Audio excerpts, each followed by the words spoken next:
Supreme Court will decide if President Trump's tariffs to address fentanyl and trade deficits are constitutional. Lower courts have ruled they're not. During arguments Wednesday, most of the justices sounded skeptical. National correspondent Atra El-Nashar reports.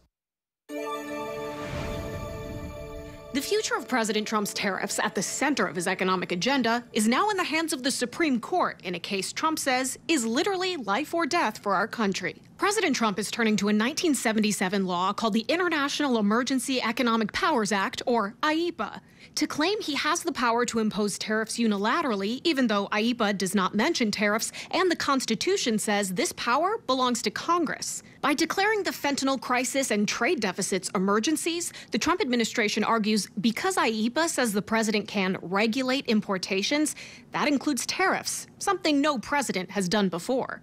We don't contend that what's being exercised here is the power to tax.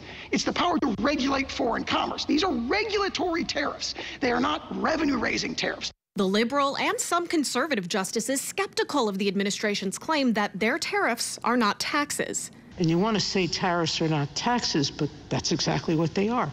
They're generating money from American citizens. The vehicle is imposition of taxes on Americans, and that has always been the core power of Congress. It's the argument of the small businesses and Democratic states suing to undo the tariffs. It comes down to common sense. It's simply implausible that in enacting IEEPA, Congress handed the president the power to overhaul the entire tariff system and the American economy in the process.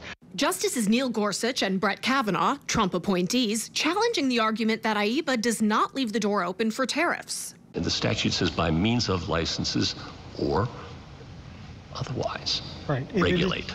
It's only a means, and we looked at the history. Yeah, it's a means. Yeah. Why isn't tariffs a permissible means on the statute? Why would a rational Congress say, yeah, we're going to give the president the power to shut down trade, but can't do a 1% tariff? The court put this case on an expedited track, so we may get a ruling in as soon as a month or two.